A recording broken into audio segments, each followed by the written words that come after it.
Good afternoon. Please be seated.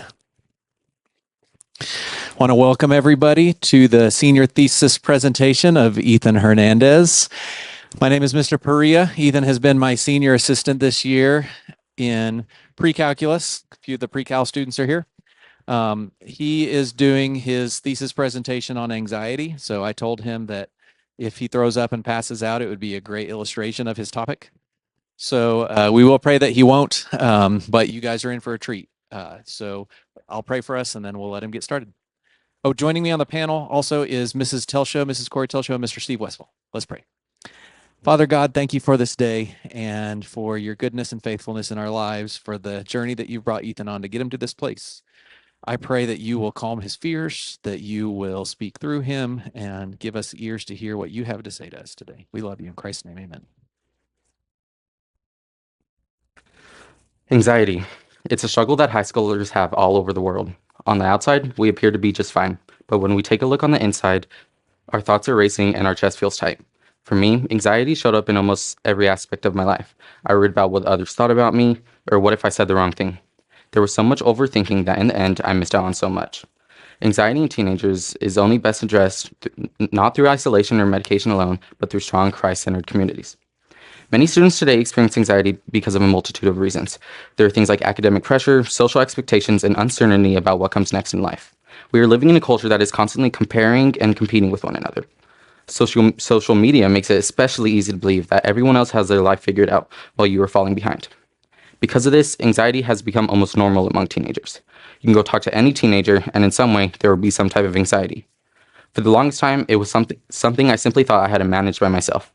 I tried distracting myself or ignoring it, and I even convinced myself that it would just go away. But this approach never truly worked. What began to change things for me was something I never would have expected, which was finding a real community here. As a proper MCA student, let's define our terms. Merriam-Webster's dictionary defines anxiety as follows: an abnormal and overwhelming sense of apprehension and fear, which is often marked by physical signs. Merriam-Webster describes anxiety as fear, which hits a home run on what it is. This fear takes control of your life and will stop you from being yourself. It will pull you back and tear you down over time, making you feel as if you can't do anything, and unfortunately, it does its job pretty well. Now, some will say that this is just stress, but there's a big gap between stress and anxiety. Stress is most of the time tied to a specific situation, whereas anxiety is a constant, always happening. For the longest time, anxiety would make me overthink the smallest, most simple of situations. I would replay conversations in my head, thinking about whether I could have said something better.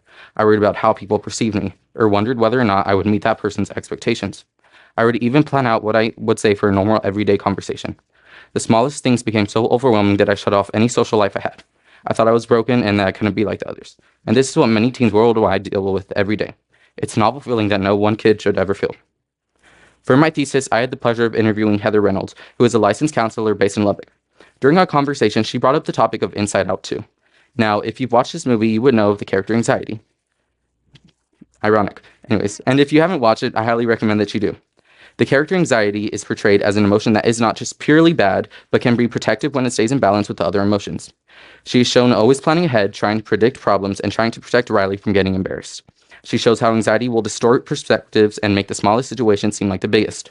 This portrayal was extremely well done. It showed us that we don't have to fear our anxiety, we can actually control and balance it. You may be asking, what are the main causes of anxiety? I would like to section this into 3 different categories. There are the biological causes, the physical causes, and the environmental causes. Let's start with the biological causes. Surprisingly, like other things, genetics can be a pretty big cause for anxiety. It has the ability to run in families, so if you have some close relatives that deal with anxiety, then you unfortunately have a higher chance of having anxiety, or bad anxiety. Another part is imbalances in your neurotransmitters, so things like serotonin and dopamine will be able to affect it. Then there are the psychological causes, which have to do with your mind. Overthinking is, of course, the biggest cause in this category, but perfectionism is a pretty big cause as well. Having to have everything right and having to have everything right and having to have everything in the right order. And if it doesn't, well, there's a high chance that you may start having anxiety. Another significant part of this is low self-confidence. In this age where everyone has social media, it's hard not to compare yourself to others. And because of this, you can grow to hate yourself and become insecure. This is what I would say is the biggest cause of anxiety in teens. And for the last category, we have environmental causes, or your life circumstances. We can go back on some of the things I previously said, so academics and social pressure to fit in. Going through things like life loss or moving away from your hometown can be pretty big causes as well. The biggest one in this category is family stress. Now, this can be any little conflict or a big conflict like divorce. And unfortunately, many kids in today's world go through bad divorces. I was a product of this. 14 years of my life. Sorry. 14 years of my life were filled with arguments and. Sorry. 14 years of my life were filled with arguments of who goes where and who gets who. It was filled with nonsense. I'm not trying to shade my parents, but putting your kids through something like that can play a major role of anxiety. I wasn't expecting this, guys. Anyways, how do we control it? How do we control anxiety? Well, during our interview, I of course asked, what are some answers to anxiety? How do we fix it? She responded with a few different answers, and here are some of them. Here were a few that stuck out. The first answer she gave me was a change of your lifestyle, fixing your diet, bettering yourself as a person, and making the right choices. Although this is an amazing option for some, it may not be the root cause. The biggest answer that stuck out was nonetheless connection. Wow, voice cracks, guys. They really get you. Having a connection to others, whether that be at school, maybe at work, or maybe just in general. Nonetheless, having a connection in any matter is very important. While having a physical connection may be an amazing way to solve your anxiety, it can never be fully fixed until you're able to have a spiritual connection with God. God is our lifeline. He is someone to put our trust in.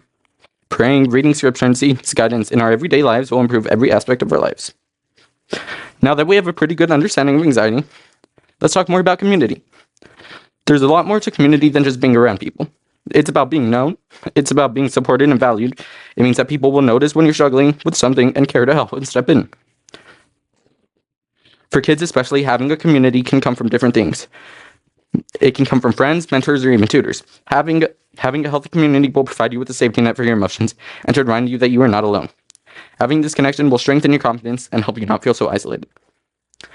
This year in horror literature, we had the pleasure of reading Frankenstein, which at first was a very slow book, but it got interesting. The creature in Frankenstein is one of the clearest examples of how isolation can lead to emotional distress that looks a lot like anxiety. From the beginning, he is completely alone, rejected by his creator, and feared by everyone else. Because of this, it leaves him without identity or any sense of belonging. As he tries to understand the world, he becomes overwhelmed by confusion, rejection, and constant emotional pain.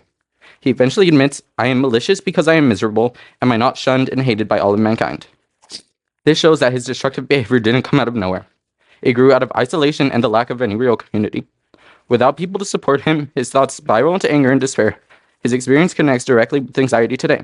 When someone feels completely alone and rejected, their mental state worsens, but when they find a community, it completely changes the direction of their life. I want you to think for a second about when you go to church. Churches have a very welcoming environment. You are included and greeted and treated like you matter.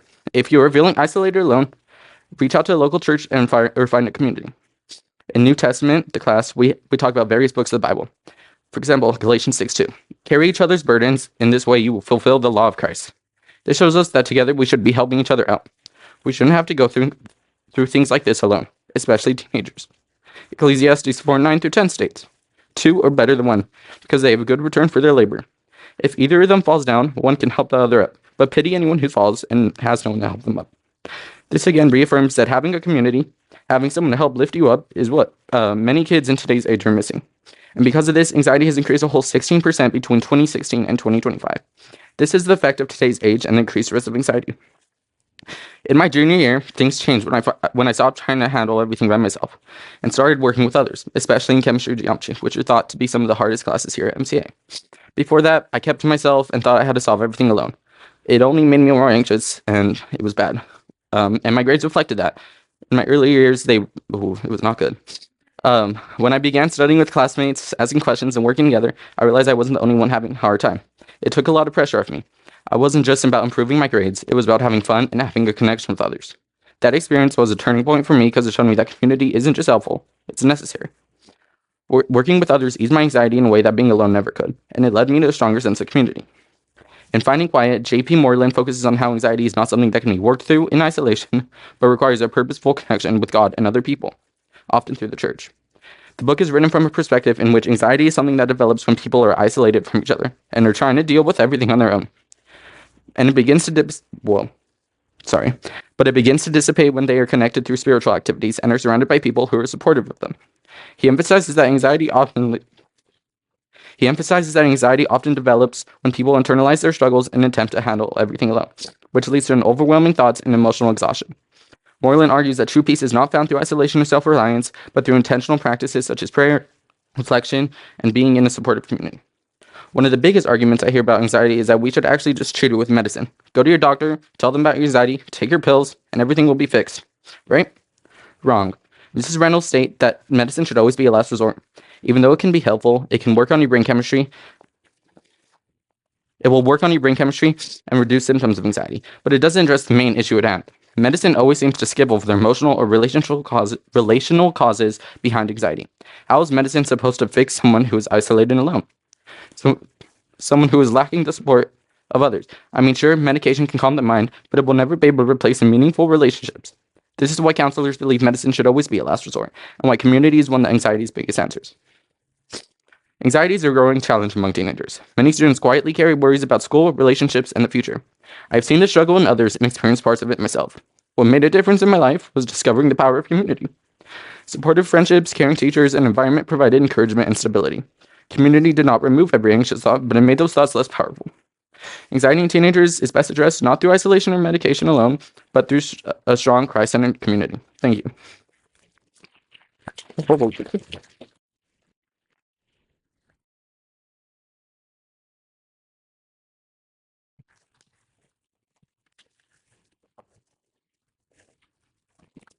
You did it.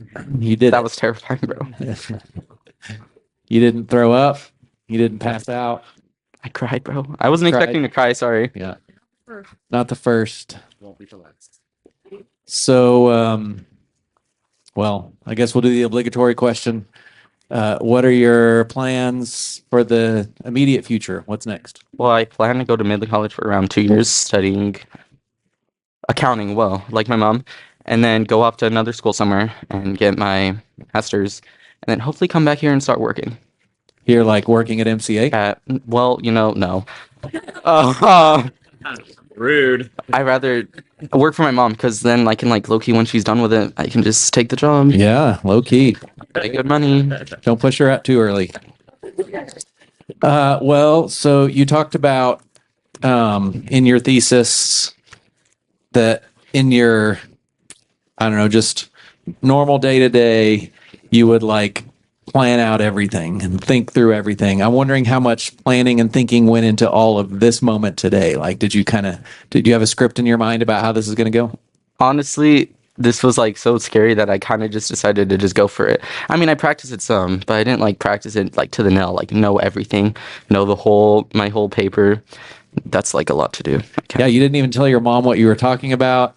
I kept asking you, would you like to practice? And you're like, no, because I feel like if I Nothing, practice, you'd go- I don't know. Well, the And thing is, so- right, I'm so anxious about this that Yeah. if I come up knowing it, I'm just gonna forget it.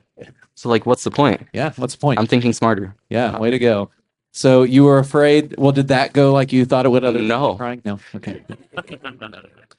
You told me that you were afraid that you were gonna in rhetoric last year. What were you afraid of from rhetoric last year? Oh, so last year in rhetoric, I don't know why this happened. I got so nervous that I started speaking in a country accent during my speeches, and that was the biggest fear I had for this speech. And what do you know?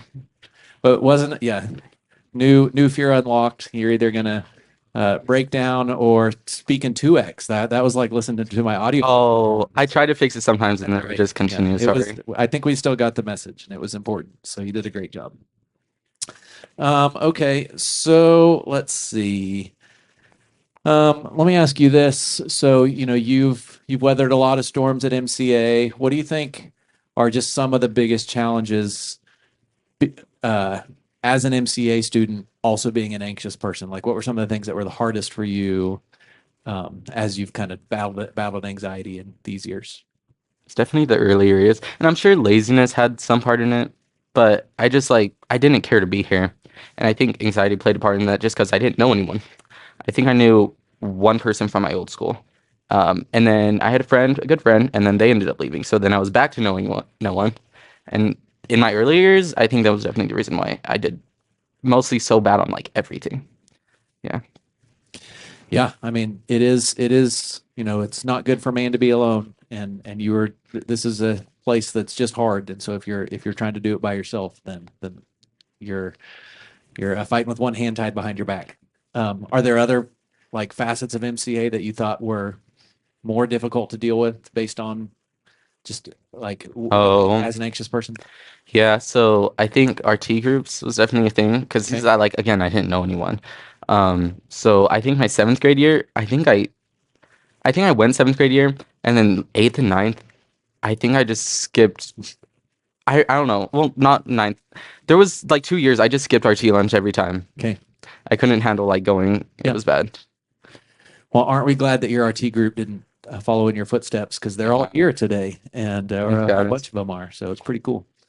Um, so like any things like in class, like during classes that were difficult for you? I guess I'm just trying to give a voice for this for other people who might be battling the same kind of stuff. During classes. See, I would always okay, maybe that I guess it's like social anxiety. I would always, let's say, something with pre-cal or math. I feel like I had the right answer in my head, but I was always like too scared. And I think this is something actually everyone has. Like you're just gonna say the wrong thing, so I just never said anything when I could have gotten it right, and I just didn't ever say anything, which is bad. Shouldn't have done that because my grade went down. Yeah. Uh, what about like, I guess we kind of hinted at this already, but like giving speeches, was that something that was difficult for you to deal I with? despised rhetoric. Did you? I hated rhetoric. Every time there was a speech, my grade was also bad in there, just in case you were wondering. Um, I mean, they were fine. Some of the, I will say, the impromptu speeches were kind of fun, but it was just always scary. I would always like, it was, Okay. So like, is it still like that for you in classes? I mean, I know you're almost done, but just, junior and senior year, it kind of I seems. guess a little. I speak more though, Okay. so it's definitely gotten way better. What changed? I mean, just like, I know you said that you do your work with friends. I didn't know if that was the thing that kind of unlocked that in your other classes too, or Well, what was the turning point? for once, I actually enjoyed, like, I enjoyed the math classes, and for once, like 11th grade, that was probably like my best year I've ever had here. I don't know. I just enjoyed the whole year. I was with people I knew. I did work with other people, and I think my grades reflected that because I did actually decent that year for once. Um, would you give advice to people who are in their younger years and maybe battling with some of that stuff? Don't leave immediately after you're done, which because like kids stay around, so see if they have to wait for the parents. But I like when I was younger, I always left the immediate like second I had. I didn't stay to talk with anyone. I didn't go to the lunchroom with anyone. I just left, and I think that was probably my biggest problem leading up to everything. Okay, so a couple other kind of MCA related things. How about let's do retreat? That's another one I thought you might bring up. Kind of tell me about your retreat experience. We've talked about this a fair bit. So retreat experience, ninth grade was the first year. I didn't want to go. I mean, you could figure that out. And then I went anyway because I had to. I was dropped off at 6 a.m. here. Um, and then we were on the bus, everything's fine. We got there, and I didn't even go to RT night because I wasn't expecting to like actually go to RT days, you know. And so I didn't know where to go. I finally got to the cabin. Everyone was already in the lunch hall, and I had a pretty bad anxiety attack.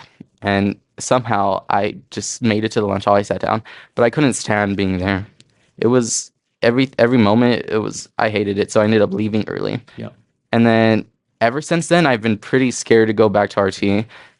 And I even told people I would go this year, and I still didn't go. So Well, it's something that you're probably going to have to battle in some capacity for your whole life, and I see that you are trending in a good direction. So don't just hang on to the things that you regret because you've been making a lot of good strides there. So I want to commend you for that. Okay, last one, RT groups. You didn't attend very much, but from my understanding, you didn't really want to be an RT leader this year.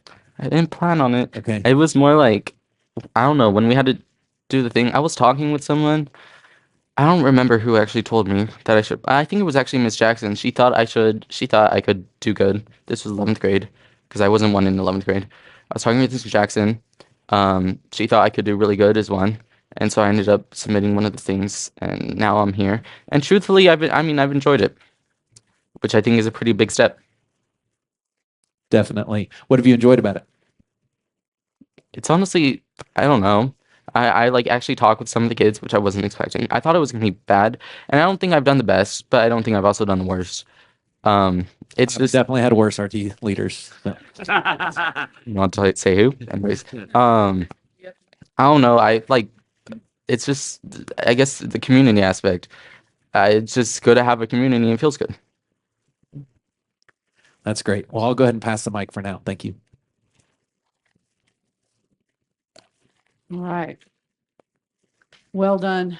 You know, you're my hero, and I really appreciate you getting up there and saying what you did because you just don't know what kind of a ministry you just performed for a lot of people. Um, MCA is kind of a unique critter. You know, we have people get out of class, they leave, they don't want to be around. You know, I don't think your problem is unique. In fact, I think there's probably lots of people that struggle with that here. But I have to say, your connection with Inside Out kind of made me laugh. I watched the first movie on an airplane, which was a mistake because it was the first time I ever laughed out loud on the movie, and people looked at me. It was one of those scenes where all the lights are out and everybody's supposed to be sleeping, and I can't sleep on an airplane, so I'm cracking up at this movie anyway. So I had to laugh. And I also have to laugh because when Inside Out 2 came out and anxiety was introduced, I thought, man, they got that character. Don't you think that too? 100%. Yeah.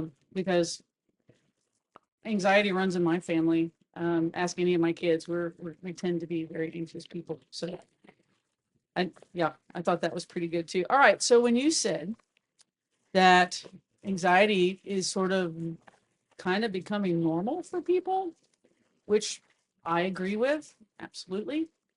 And so I had to go, my fact finder had to go out and get a Barna study and look at it and be like, okay, what's causing people stress? Gen Z, 85% as of 2025 admit their generation spends too much time online. And over half, 54%, strongly agree that in-person relationships are more valuable than digital ones. Does this contribute to the anxiety in your generation, you think? The online world. Honestly, yeah. Well, yeah, 100%. As I said in my paper, everyone's always comparing, and it's hard not to compare yourself to other people, especially like see these people online, you see they're doing all this stuff, and then you look at yourself like, bro, what am I doing with my life? Let's be real. Um, and I think it's really hard for anyone because everyone has social media now. And it's honestly kind of the things I wish someone would have not let me have it so early. But you can't help that. I asked for it. Um, I think having social media at such an early age for anyone, I actually now think it's like pretty bad because you can't help but not compare. Like I don't know, and I think that contributes a lot to anxiety. Okay. Yeah. And it's an artificial world. I mean, I know people that are always publishing certain kinds of pictures and they always look happy and they always are traveling somewhere and it's just awesome. And you're looking at them going, oh, I guess I'll clean up the backyard this weekend.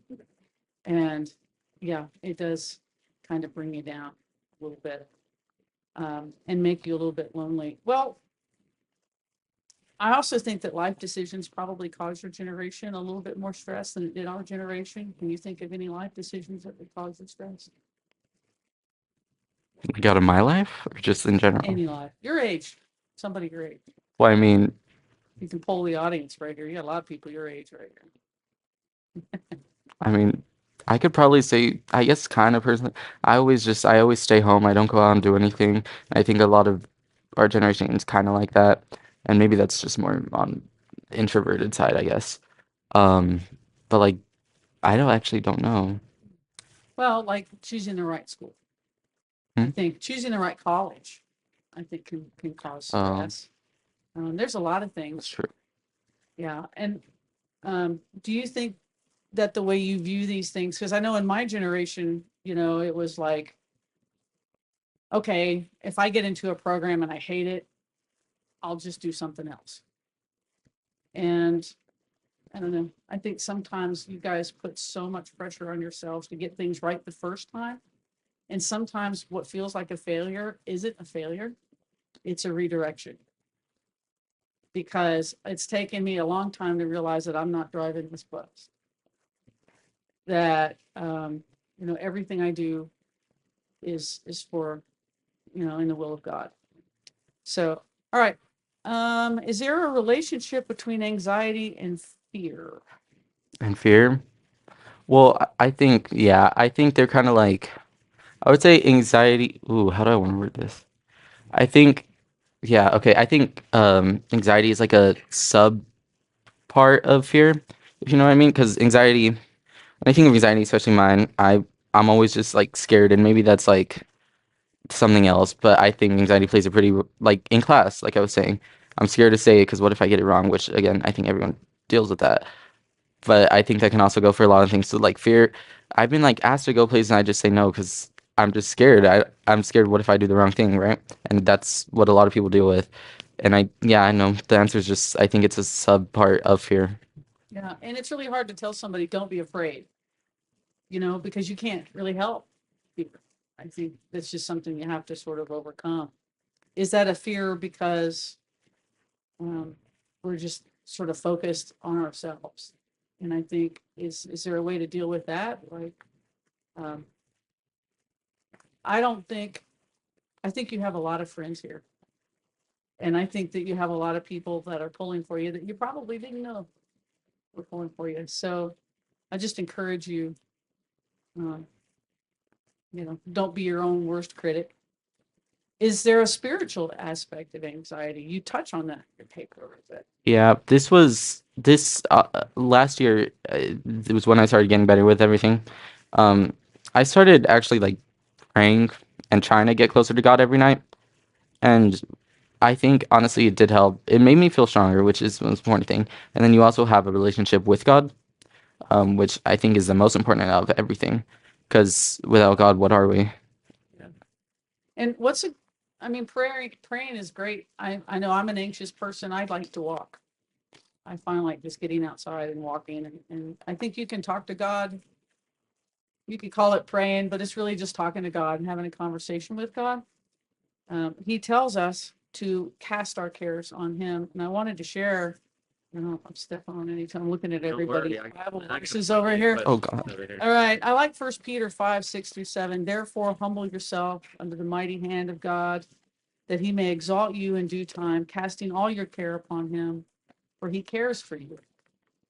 And so, again, fact finder, I had to go look up what that exalt is. Hupsuo. When He's exalting you in this Bible verse, it means He's raising you to the summit of opulence and prosperity. Wow. Casting your cares on God, and that's a huge reward. And so to keep that in mind, and what does it mean to cast? To put upon? Yeah, or you ever cast a rod? Yeah. Yeah. So what are you doing? You're Throwing it. way out there, and so really that's intentional to cast to hear God. Take it, and I just find great comfort in that. And I know I'm going to have to hand over the mic here in a minute. How can we at MCA do community better? You know, I always see people hating on MCA, but I actually kind of think it's great. Sorry if I'm like disappointing people. I Um, agree. I think MCA I is think a unicorn. they do it pretty well. The retreat, that's a whole ninth through 12th grade. That's a lot of people. Our T groups, they're sectioned off to small groups, which I think is better to start actually smaller than start big. And I think those are great. The small classes, at least I guess for I agree. I don't know. I feel like smaller classes are better, and maybe that's just because we don't have that much people. Um, but I think MCA does it pretty good, and I don't know how much you could improve stuff because y'all have stuff assembly, which is not mandatory, but a lot of people actually go, and I don't know. I think they do it pretty well. Well, if you were king for a day, there would be no different community thing that you might add. Any rules you might change, like, hey, stay for lunch. Well, I don't want to force anyone to do anything. I think in a situation like this, you have to like put yourself out there, and you have to do it for yourself, not because you're forced to. Yeah. And I'm really proud of you for doing this, Laurel. Like I said, I think this is a huge ministry that you can offer for so many people out there. And thanks for being vulnerable and putting it out. I appreciate you. God. All right, Ethan. We've had a lot of interactions over the years. So you and I used to run into, or I would run into you, and you'd be kind of hiding out by the air conditioner things. Do you remember that? I'd find you, Oh yeah. yeah, I'd find you a lot of times kind of sitting down in there, and I'm like, "How you doing?" and all that kind of stuff. Why did you used to hide out over in those places? Because I didn't really know anyone, and I didn't really make an effort to like know anyone. Okay. Okay. So would you say like now kind of where you are and you've matured, you're taking some responsibility for that? As far as like that there's a part to play in getting to know people? Yeah, because you yourself have to first of all want it, and then you have to actually do the action and go out there. Okay. Well, I'm glad you stayed at MCA. You know, I No, had it's my surprising. yeah, it was surprising. I had my doubts along the way. And so why did you stay? Well, my mom wanted me in the school for like I don't know why. It's so bad. I am thankful for it, so thank you. And so I'm surprised, especially after like I had to do summer school. That's how like bad it was. Sorry, guys. Um, and she kept pushing that she wanted me to school, and starting like 10th grade, I actually somewhat starting 10th grade. I actually wanted to stay here because I actually enjoyed it. I started enjoying it, and I think that's also an important part. You have to enjoy something. Yeah. Well, I'm glad you stuck it out. I think that's a great thing. Okay, so you talked a little bit about social media and you wish you hadn't gotten off onto social media early, and I understand that. Probably all of us have areas where we wish we hadn't been exposed to this or that early. So would you be willing to get off of social media today?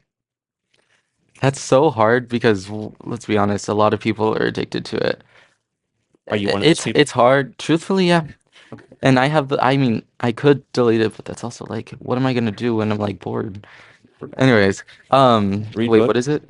Oh, I Yeah. guess. So okay. Well, let me ask you this, and this could be a little baby intervention. All right. Is if you know that social media is contributing to your anxiety, are there certain things within social media that you should withdraw from? Right. And so let's say it's too much to cut it out completely.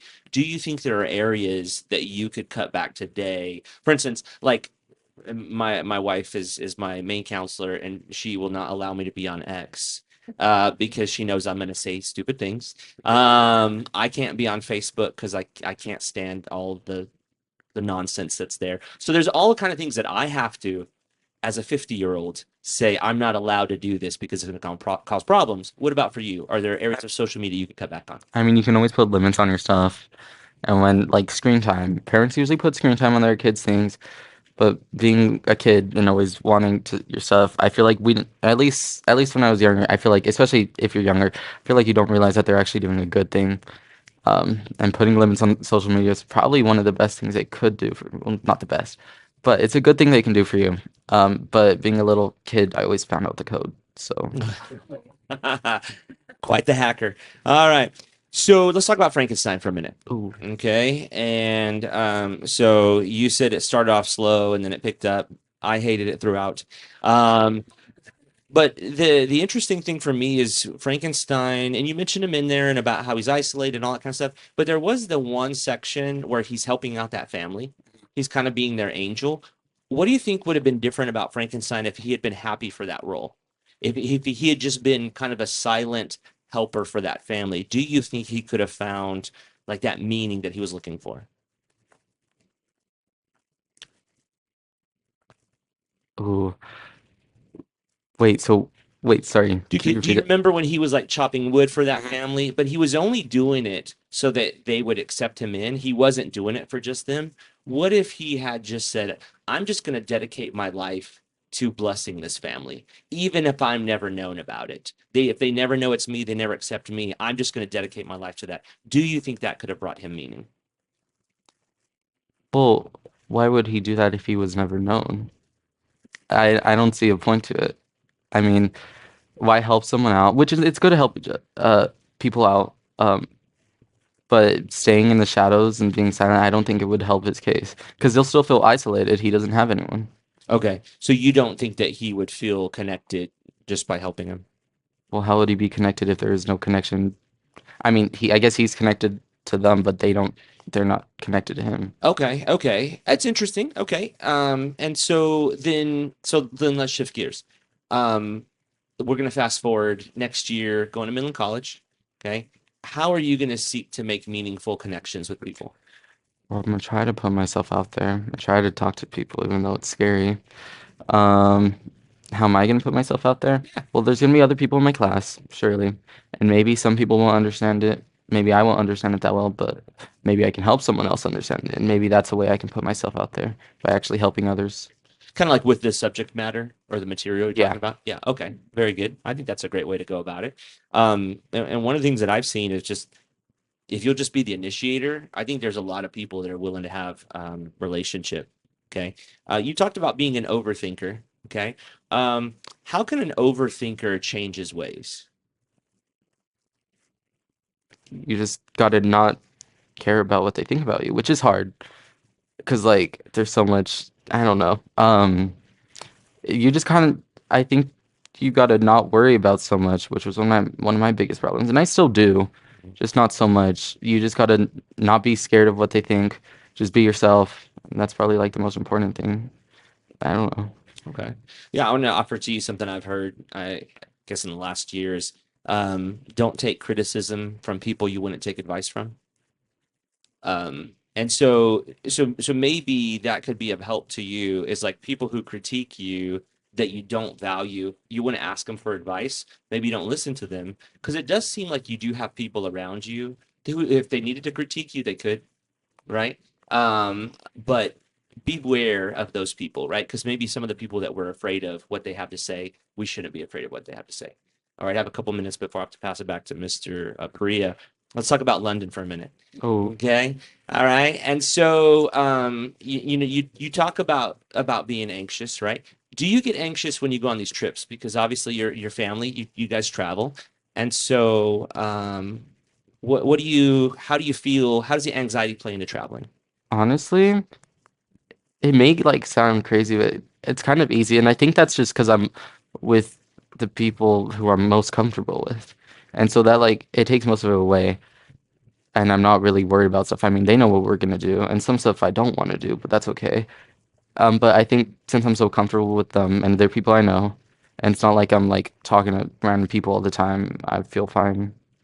Okay, so even in your like in kind of unknown environments you haven't been before, you feel comfortable with it. As long as I'm with my family, yeah. There was one time where I got separated from my mom and sister in London during night, and there was so much people, and I had a little, probably more panic attack. But Okay. as long as I'm like with the people I love, I feel better. Okay. Very good. Very good. All right. Well, thanks, Ethan. Oh God. All right, I have one more question. You mentioned in your paper perfectionism. I don't know anybody else at MCA that worries about perfectionism. No, or perfect grades, or the kid that comes to you with 105 saying, "Can I do revisions?" Um, well, sure, because we need 110. How can we battle that? Because I feel like that's putting anxiety on yourself. What are some things we should probably remember when it comes to trying to be a perfectionist? Well, I feel like we should remember that we're imperfect beings, so everything we do, it's not going to be perfect. We can try our best, but we're not made perfect. Oh wait, no, wait, I have this completely wrong. What am I trying to say? Sorry. You're good. It's the same idea. It's just, yeah, we are imperfect beings. We mess up all the time. Uh, whether that be the only how to battle that? Oh shoot. Yeah. Well, now I'm stuck again. Um, I think, yeah, no, I think you can maybe go to God because He is a perfect being. And remember that we're imperfect. We mess up all the time. And that everything we do is not going to be perfect. And we don't need it. Well, yeah, you don't need it to be perfect. And that's, I guess, the only thing I can say. I don't know. Yeah. No, I think that's very healthy to look at things and say, well, I mean, isn't there an element of I did the best I could and I have to be happy with that? You know, because I can't beat myself up if I didn't do, if I did my best, that's all I can do. So I think that probably perfectionism is an actual cause of anxiety for a lot of people that are here. But you're not your grade, right? So I just wanted to ask you about that too. And let's see. I mentioned this a little bit too, along with that. What is the relationship between anxiety and absolute loss of control? Because, I mean, I can't control how my day goes. So do you think that's pretty much the same? I just have to let God. I just have to know that there are just some things in life that I might get wrong, but that's okay. Well, yeah, because we mess up all the time, as I said, and that's okay because you can't control everything. Only one person can control everything, and that's God. And so if we mess up, we know that we can be forgiven. We know that we're not going to do all the right things, and you should try to do good things or the best option, but just know that you won't always be able to, if that makes sense. And I think what you're touching on also is what our relationship with God should look like. Because I feel like a lot of times we heal from the inside out, that we have to have a good relationship with God. Like the movie.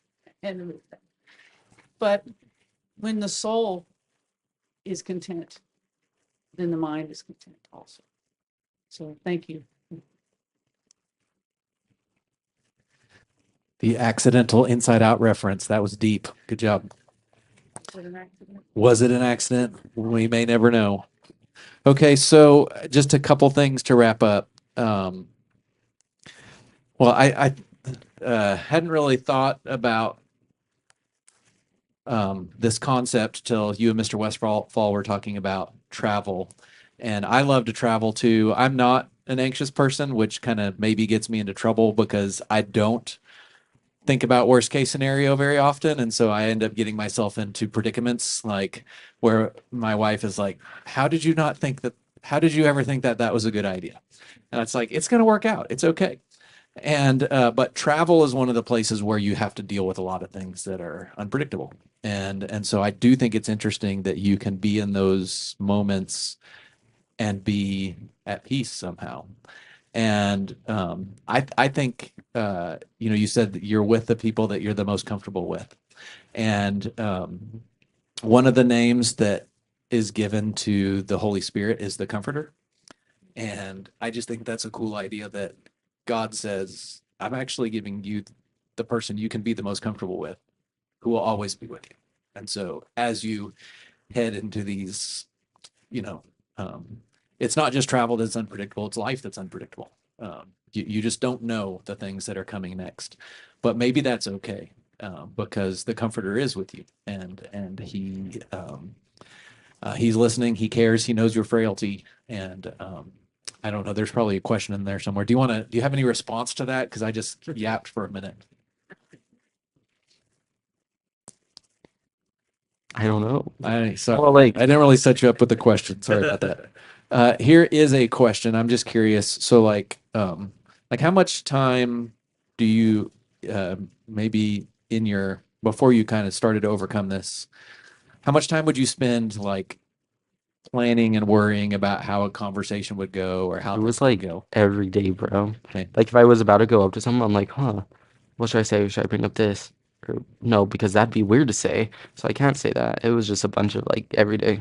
So like 10 minutes a day, like Oh, uh, time? yeah, I'm just curious. I don't know. That's hard to measure. Well, like every time I would like, or people would come like walk towards me, I'm like, well, I don't know. It's a lot. I feel like Yeah. in time, I don't know. Maybe like I don't know, bro.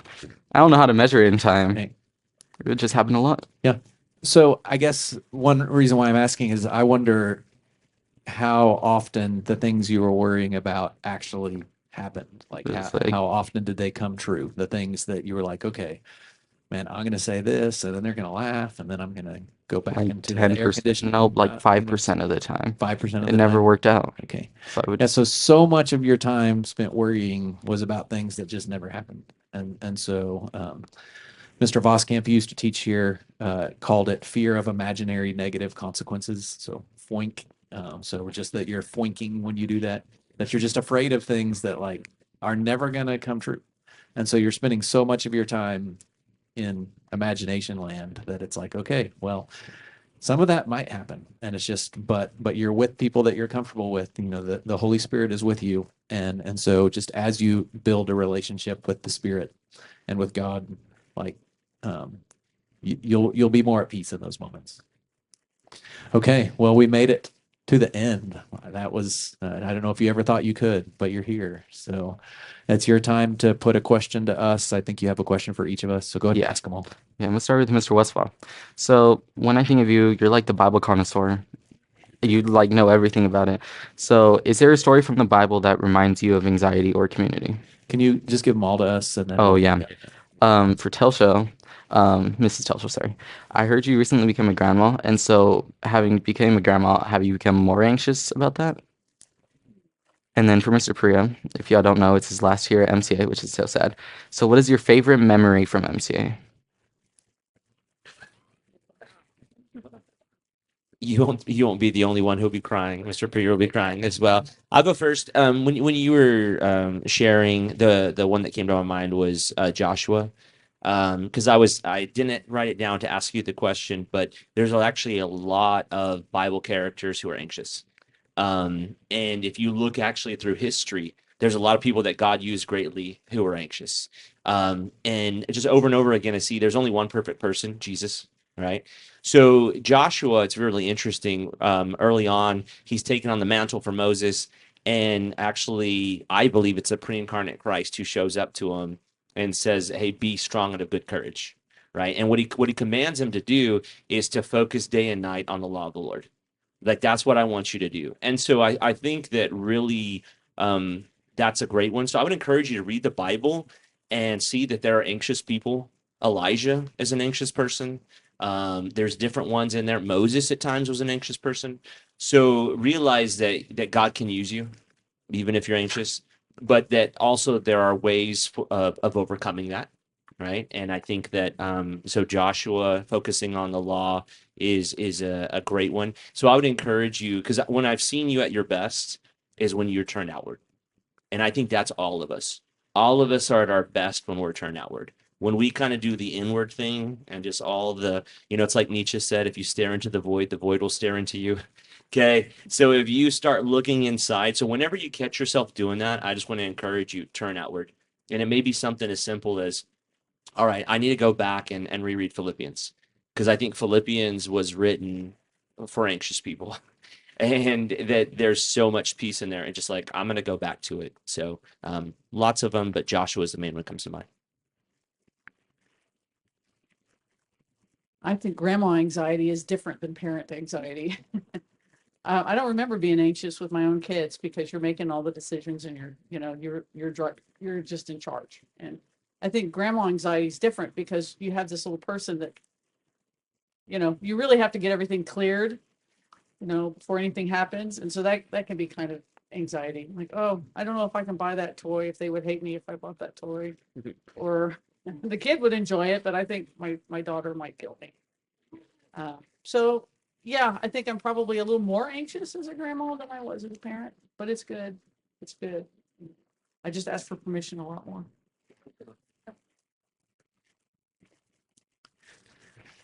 I'm afraid I'm going to be with a grandpa that doesn't ask for permission and has to deal with the fallout. So, man, that's a hard question because there's just so many. I've been here 20 years, and that's like almost half my life. So I may ask you later to narrow the question for me to my funniest memory. There's some that I can't actually repeat on the microphone that are like the traumatic memories that I said something in class that was like, oh man, that was the wrong thing to say. And usually it was on accident, but sometimes it wasn't. But I would say that one of my favorite categories of memories or categories of experiences here is watching people grow up. I caught the end of Mr. Custer's panel. I guess that was Parker's earlier. And he talked about, what his experience was here at MCA. And I am so old that I almost had Mr. Custer as a student. I missed him by 1 year. And so he graduated and I came 1 year later. And so, but some of my students are turning my first students are turning 40 this year.